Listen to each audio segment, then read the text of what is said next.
Study IQ IAS, आपका selection हमारा मिशन। Hello students, welcome to study IQ। आज हम देखेंगे एक और पीस डील जिसका मीडिएटर कौन है? Again USA. तो यूएसए का यहाँ पे क्या इंटरेस्ट है उसको जानने के लिए हम एक कॉन्फ्लिक्ट के बैकग्राउंड पे जाएंगे कि उसका बैकग्राउंड क्या है। लेकिन मैं आपको बता दूं कि इस कॉन्फ्लिक्ट का जो भी बैकग्राउंड हो, लेकिन एक अनुमान, ऐसा एस्टिमेशन है कि डेमोक्रेटिक रिपब्लिक ऑफ कॉन्गो में जो मिनरल वेल्थ है वो है लगभग $24 ट्रिलियन और बहुत सारे क्रिटिकल और रेयर अर्थ मिनरल्स वहाँ पे प्रेजेंट हैं। तो आइए देखते हैं कि इस कॉन्फ्लिक्ट की शुरुआत कहाँ से हुई और फिर जाएंगे कि यूएस के क्या इंटरेस्ट है। क्यों? क्योंकि चाइना वहाँ पे ऑलरेडी अपने पैर जमा चुका है। एक बात और बता देता हूँ कि चाइना 80% दुनिया की जितनी कोबाल्ट सप्लाई है वो कंट्रोल करता है और दुनिया का लगभग 80% जो कोबाल्ट है वो democratic Republic of Congo produce करता है। तो इस चीज से आप समझ गए होंगे कि यूएस का यहां पे क्या इंटरेस्ट जुड़ा हुआ है। तो सबसे पहले समझते हैं कि ये कॉन्फ्लिक्ट क्या है डेमोक्रेटिक रिपब्लिक ऑफ कॉन्गो और रवांडा में। अब उसके पहले मैं आपको ले चलता हूं कहां पे? Rwandan genocide. रवांडा में 2 एथनिसिटी के लोग थे, एक और अभी भी हैं, थे का मतलब ये नहीं है, ओके। एक हुतूस और दूसरे तुत्सीस, ठीक है, दूसरे तुत्सीस। हुतू मिलिशिया के ग्रुप ने रवांडन जेनोसाइड किया जहां पे लगभग 8 लाख से ज्यादा, ठीक है, जहां पे लगभग कितने 8 लाख से ज्यादा तुत्सियों को मार दिया, which is famous for bye it's name, that is 1994 Rwandan genocide. ठीक है, ये हुतू एक्सट्रीमिस्ट ने किया। एक्सट्रीमिस्ट एक ग्रुप या मिलिशिया ग्रुप बोल दो, उन्होंने 8 लाख तुत्सियों को मारा। फिर क्या हुआ? After genocide Tutsi led Rwandan Patriotic Front RPF, okay, under the leadership of Paul Kagame to control over Rwanda and causing many perpetrators. तो जो हुतू के जो मिलिशियाज थे कुछ को मार दिया गया और बाकी लोग माइग्रेट कर गए into the democratic Republic of Congo. उस समय उसका नाम था जायरे, तो वो जायरे में चले गए। ठीक है, आप समझ चुके होंगे कि बैकग्राउंड अब यहां पे तैयार हो गया है। अभी भी हुतू और तुत्सी की ही चीज है, लगभग अभी हम देखेंगे इसको आगे चल करके। ठीक है, तो ये इतना क्लियर हो गया कि वो जो परपिट्रेटर्स थे, हुतू परपिट्रेटर्स, वो कहां माइग्रेट कर जाते हैं? डेमोक्रेटिक रिपब्लिक ऑफ कॉन्गो में, फ्रॉम रवांडा। ठीक है, आप ये रवांडन जेनोसाइड पे एक बहुत अच्छी मूवी भी बनी है जिसमें बहुत विविड डिस्क्रिप्शन और बड़ा अच्छा चित्रण किया है इसका जेनोसाइड का। आप देख सकते हैं, बड़ी बारीकियां बताई हुई हैं। ठीक है, उसके पहले मैं आपको एक चीज बता देता हूं कि 7 जुलाई से जो बैच स्टार्ट होने वाला है P2I from prelims to interview for 2026, ये लिमिटेड टाइम ऑफर है और भी इस पे डिस्काउंट चाहिए तो आप SU लाइव कोड का इस्तेमाल कर सकते हैं। ठीक है, और बहुत लिमिटेड टाइम के लिए ऑफर है, तो जल्दी कर सकते हैं और ये बैच ज्वाइन कर सकते हैं। सिमिलरली फिलॉसफी ऑप्शनल का जो प्रतिज्ञा बैच है जो कि स्टार्ट होने वाला है 5 जुलाई से, जल्दी से इस बैच को ज्वाइन कर सकते हैं by using this live SU live code. इस वीडियो के अंत में मैं आपको एक प्रीलिम्स का क्वेश्चन दूंगा और एक मेंस का क्वेश्चन दूंगा। दोनों के आंसर आपको इस टेलीग्राम ग्रुप पे मिल जाएंगे, आप देख सकते हैं, एक्सेस कर सकते हैं। मॉडल आंसर भी मिलेगा मेंस वाले क्वेश्चन का। ठीक है, फॉर्मेशन ऑफ आर्म्ड ग्रुप। तो उसके बाद क्या हुआ? हुतू मिलिशिया जो कि माइग्रेट कर गए थे डेमोक्रेटिक रिपब्लिक ऑफ कॉन्गो में, उन्होंने एक ग्रुप बनाया जिसका नाम है FDLR, Democratic Forces of Liberation of Rwanda. ठीक है, formed in eastern Democratic Republic of Congo aiming to overthrow Rwanda's government. ठीक है, अब रवांडा जो है वो इस ग्रुप को अपना बहुत बड़ा थ्रेट मानता है। अभी जो कॉन्फ्लिक्ट हुआ था वो FDLR और M23 के बीच में हुआ था। तो आप अभी भी समझ सकते हैं कि वो कॉन्फ्लिक्ट जो रवांडन जेनोसाइड है वो ही अभी तक कंटिन्यू है, Hutus versus Tutsis. Rwanda has been accused of supporting Tutsi-led rebel group that is M23 और March 23 movement to counter FDLR। तो अगेन सेम चीज, FDLR किसका ग्रुप हो गया? Hutu led militia. और M23 किसका ग्रुप हो गया? Tutsi led militia. अब यहां पे दोनों कंट्री एक दूसरे पे आरोप ये लगाते हैं कि FDLR को डेमोक्रेटिक रिपब्लिक ऑफ कॉन्गो की जो गवर्नमेंट है और आर्मी है वो सपोर्ट कर रही है, और M23 को रवांडा की जो गवर्नमेंट है वो सपोर्ट कर रही है, उसकी आर्मी सपोर्ट कर रही है। ठीक है, तो वॉर किसके बीच में हो रहा है? वायलेंस, टेंशन किन के बीच में है? FDLR versus M23। और उसकी जो प्लेस है, उसकी जगह है, वो कहां पर है? तो आप उसकी जगह देख सकते हैं, ये वाला part, North Kivu province of Democratic Republic of Congo. ठीक है, जो कि ईस्टर्न पार्ट है DRC का। ठीक है, और वेस्टर्न पार्ट, या आप बोल सकते हो नॉर्थ वेस्टर्न पार्ट है रवांडा का। ठीक है, अब देखो इस पूरे वीडियो में आपको ज्योग्राफी का जो मैपिंग वाला पार्ट है, क्योंकि यूपीएससी इंटरनेशनल रिलेशन से रिलेटेड जो चीजें न्यूज में होती है, जो प्लेसेस न्यूज में होते हैं, रीजन्स न्यूज में होते हैं, उनको लेकर के भी क्वेश्चन पूछता है। तो आप ये मैप अच्छे से देख लीजिए, south Kivu province, north Kivu province, ठीक है, युगांडा, रवांडा, बुरुंडी, तो ये सारी कंट्रीज के नाम आपको याद होने चाहिए। ठीक है, किसका कौन नेबर है, ये सारी चीजें पता होनी चाहिए। ठीक है, अब हम चलते हैं फर्स्ट कॉन्गो वॉर पे। ठीक है, तो वो तो हो गया Rwandan genocide in 1994।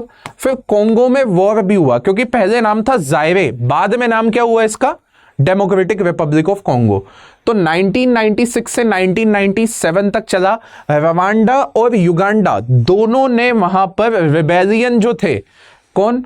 Laurent Desire Kabila, rebellion to overthrow Zaire's president Mobutu Sese Seko. ठीक है, उसको ओवरथ्रो करने के लिए जो रिबेलियस था, रवांडा ने भी सपोर्ट किया, युगांडा ने भी सपोर्ट किया। अगेन रवांडा का इंटरेस्ट क्या था? कि जो हुतू मिलिशिया है उसको टारगेट करना है, सिंपल सी बात है। यहां पे जो मिलिटेंट थे, ठीक है, कौन? कबीला जीत गए और उन्होंने जायरे का नाम बदल के क्या रख दिया? Democratic Republic of Congo. ठीक है, बहुत सारे लोग मारे गए, निर्दोष लोग मारे गए होंगे। सेकंड भी फिर से हुआ। अगेन इंटरेस्ट यहां पे फिर से रवांडा का क्या था? हुतू मिलिशिया पे काबू पाना। ठीक है, ये भी वॉर हो गया। इसके बाद प्रेजेंट सिचुएशन जो है आप जानते ही हो कि M23 और FLRD है ना, FDLR नाम का जो ग्रुप है, ये दोनों आपस में लड़ रहे हैं। ठीक है, M23, और ये किस रीजन में लड़ रहे हैं? ये वाला रीजन जो कि रवांडा से लगा हुआ है, डेमोक्रेटिक रिपब्लिक ऑफ कॉन्गो का ईस्टर्न प्रोविंस है, that is North Kivu province. ठीक है, so eastern Democratic Republic of Congo, particularly north and south Kivu province, host over 120 armed group. उनमें सबसे इंपॉर्टेंट कौन सा है? M23 and FDLR, fighting for control, resources and influence. अब आ गई बात रिसोर्सेज पे। ठीक है, the region's vast mineral wealth like tantalum, ठीक है, tantalum, cobalt, Colton, gold etcetera, जिसकी एस्टिमेटेड वैल्यू कितनी है? 24 ट्रिलियन। यूएस की आंखें यहां गड़ी हुई हैं। Fuels conflict as armed group exploit artisanal mining. ठीक है, conflict has caused widespread displacement with hundreds of thousands of people displaced in 2025 alone and thousands killed. तो ये तो हो ही रहा है वहां पे। ह्यूमैनिटेरियन क्राइसिस है, लेकिन कोई देखने वाला नहीं है, कोई सुनने वाला नहीं है। वेस्टर्न मीडिया चुप है, चुपचाप बैठे हुए हैं ताला लगा करके, इस पे कोई बात ही नहीं कर रहा है। ठीक है, तो ये मैपिंग के पर्सपेक्टिव से, हम यूपीएससी के पर्सपेक्टिव से देखते हैं कि रवांडा की जो बॉर्डर कंट्रीज हैं वो कौन कौन सी हैं। यहां पे है लेक टंगानाइका, लेक क्यू, ठीक है, ये सब आपको पता होना चाहिए। और ये सब जो हो रहा है ये ग्रेट लेक रीजन में हो रहा है, अफ्रीका के। ठीक है, ये सब आपको पता होना चाहिए, है ना। तंजानिया, यहां पे कौन सी लेक है? तो दिस इज लेक विक्टोरिया। ये सब आपको पता होना चाहिए। ठीक है, humanitarian crisis, 6 million people killed since 1998, 7 million people displaced. Okay, internal displacement है। और ये देखो आप, in 2025 alone 5 to 7 lakh people displaced due to M23's advances. उस वायलेंस हो रहा है ना, चाइल्ड रिक्रूटमेंट, एक बहुत विभत्स तस्वीर आप वहां पे देख सकते हो कि बच्चों के हाथ में गन है, बच्चे गन लेकर के मार रहे हैं, है ना, ये भी आप वहां पे देखोगे। बाकी sexual violence and all, okay, ये सारी प्रोसेस चल रही थी, ठीक है। यूएस का हिस्टोरिकल इन्वॉल्वमेंट क्या है, अब आते हैं क्वेश्चन पे, ठीक है। मेन चीज यहां पे अब फिर से वही जियो पॉलिटिक्स और जियो इकोनॉमिक्स आ जाएगी। क्यों? क्योंकि जियो पॉलिटिक्स और जियो इकोनॉमिक्स में अब दो लोग हैं जो आपस में एक दूसरे से लड़ रहे हैं, और वो कौन है? यूएस और चाइना। ये वॉर हमें दिख नहीं रहा है लेकिन ये हो तो रहा है। अब जियो पॉलिटिक्स और जियो इकोनॉमिक्स में डेमोक्रेटिक रिपब्लिक ऑफ कॉन्गो को लेकर के जो बात है, जहां पर टोटल मिनरल वेल्थ ऐसे एस्टिमेशन के हिसाब से $24 ट्रिलियन है, वहां पे चाइना का ऑलरेडी फुटहोल्ड है। तो यूएस भी बनाना चाहेगा, और वो भी तब जब क्रिटिकल मिनरल की supply, specially the cobalt, and cobalt is the future for battery technology which is the future for EVs. आप समझ रहे हैं बात को? तो सारे तार जो है वो किससे जुड़े हुए हैं? Critical minerals like cobalt. समझे बात को? तो यूएस पे देखते हैं। US has historically provided diplomatic support to Rwanda and Uganda, मतलब रवांडा और युगांडा को सपोर्ट किया क्योंकि ये इनके एलीज थे, ठीक है। Congo wars to conduct Sudan based group and Hutu militia, ठीक है। यूएस ने अपना पीस कीपिंग मिशन भी वहां पे भेजा। इन 2012 ऐसा कहा जाता है कि यूएस ने रवांडा पे प्रेशर बना करके, है ना, M23 को विड्रॉ करने का भी बोला था, ठीक है। लेकिन प्रेजेंट पोजीशन में क्या है? इकोनॉमिक एंड स्ट्रेटेजिक इंटरेस्ट, जो कि मैंने आपको बता दिया। पहला, US seek to secure access to Democratic Republic of Congo's critical mineral, जैसे कि कोबाल्ट। समझ गए बात को? To counter China's dominance in the region, क्योंकि चाइना डोमिनेंट प्लेयर है वहां पे, ठीक है। Second, in 2025 agreement economic framework aim to D risk mineral supply chain. वहां पे क्या हो रहा है? 6 लाख लोग मर गए, 7 लाख लोग मर गए, 5 लाख लोग डिस्प्लेस हो गए, उससे मतलब नहीं है। What US want? de-risk mineral supply chain for western investment aligning with the US strategic goal। तो जो आपको सामने दिखाया जा रहा है वो अलग है, लेकिन असली इंटरेस्ट यहां पे है। In fact democratic Republic of Congo में प्रोटेस्ट भी हुए थे। Protest in Kinshasa in January 2025 targeted US embassy with some Congolese accusing the US complicity in the Rwanda's support for M23, reflecting local distrust। ठीक है, तो ये सारा बहुत कॉम्प्लेक्स मैटर कर दिया यूएस ने। US role in 2025 peace agreement, Donald Trump ने आके बोल दिया कि एक और, है ना, ट्रायम्फ है ये हमारा, ठीक है। लेकिन उसके पीछे क्या किया आप सब जानते हैं कि यूएस के जो सेक्रेटरी ऑफ स्टेट है मार्को रूबियो, उन्होंने ये साइन करवाया है, ठीक है। उसमें एग्रीमेंट में क्या क्या लिखा हुआ है वो भी मैं पढ़ के सुनाता हूं, वहां पे भी आपको झोल झाल दिखेगा। पहला क्या है? Rwandan troop withdrawal, Rwandan army plus M23 वहां से विड्रॉ कर जाएंगी। विड्रॉ वर्ड यूज ही नहीं किया, क्या वर्ड यूज किया? डिसएंगेजमेंट। क्या है ये? आधा अधूरा चीज हो गई ये तो। दूसरा, न्यूट्रलाइजेशन ऑफ FDLR, ठीक है। The deal calls for neutralizing Democratic Forces of Liberation of Rwanda, that is Hutu militia, linked to the 1994 Rwandan genocide which Rwanda views as a security threat. But why not M23? M23 की बात आपने क्यों नहीं की? और इसको neutralise कैसे करोगे? उसका रोड मैप क्या है? जॉइंट सिक्योरिटी मैकेनिज्म की बात की है, इकोनॉमिक इंटीग्रेशन की बात की है। Within 30 days both countries will launch a regional economic integration framework to D risk mineral supply, ठीक है, chains and attract US and western investment, ठीक है। तो वहां पे जो भी अभी तक एट्रोसिटीज हुई हैं, सोशल जस्टिस हुआ है, पीस हुआ है, उसकी बात नहीं है, लेकिन यूएस इंटरेस्ट की बात है, यूरोपियन इन्वेस्टमेंट की बात है, इन सब की बात यहां पे चल रही है। सपोर्ट फॉर कतर टॉक्स, ठीक है। अब यहां पे कतर मीडिएट कर रहा है एक टॉक, जहां पर talks between DRC and M23 rebel group through, though M23 was not directly included in this deal. तो ये एग्रीमेंट के पॉइंट्स हैं सारे के सारे जो मैंने आपके सामने बताए। अब चैलेंजेस, कुछ लोगों ने जो कि एनालिस्ट है जेसन स्टीव्स, उन्होंने चैलेंज किया है agreements vagueness and lack of focus on justice, raising doubts about its implementation. ठीक है, तो यूएस के लोग ही उसको चैलेंज कर रहे हैं।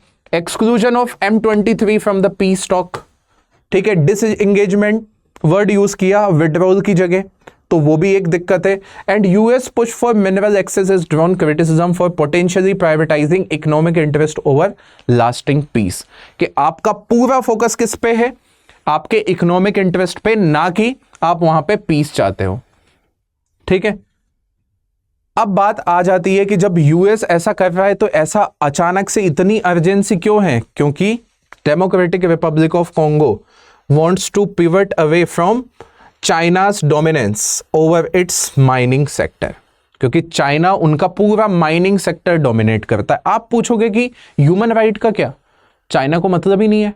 यूएस तो फिर भी ह्यूमन राइट की बात कर देता है, चाइना को मतलब ही नहीं है।